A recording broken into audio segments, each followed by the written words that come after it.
Semua orang senang dengan cerita yang bagus.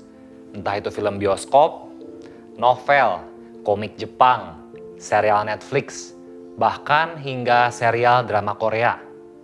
Dan cerita yang bagus bukan cuma bisa menghibur para penonton atau pembacanya, tapi juga bisa memberikan motivasi, bahkan hingga memberikan inspirasi kepada setiap pembaca dan penontonnya. Kenapa sih ada film yang gak seru?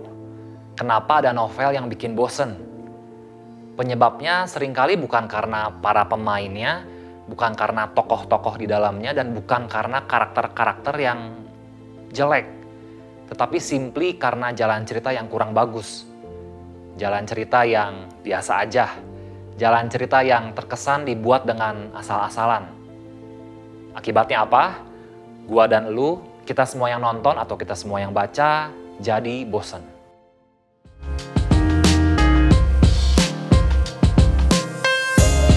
Gimana dengan storyline hidup kita? Gimana dengan jalan cerita yang kita hidupi?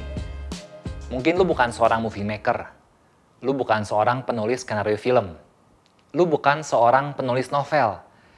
Tapi percaya nggak percaya, setuju nggak setuju, terima nggak terima, lu dan gua, kita semua masing-masing diberikan kesempatan untuk menuliskan kisah kehidupan kita masing-masing.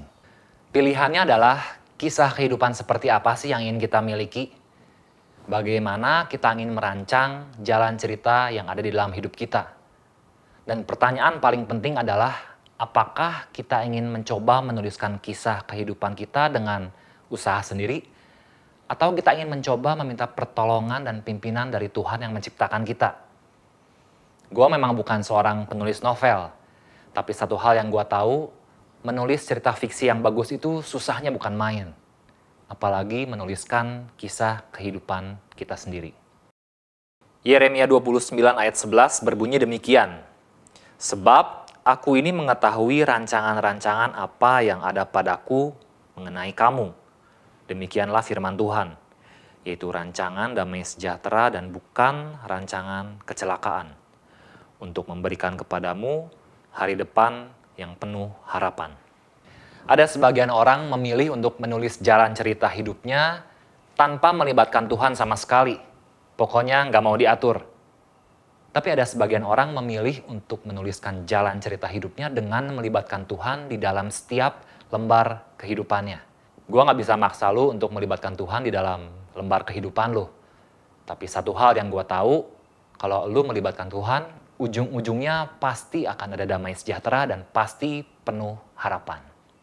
Gua dan lu punya persamaan. Kita sama-sama nggak mau kalau jalan cerita hidup kita hanya sekedar menjadi hiburan buat orang-orang di sekitar hidup kita.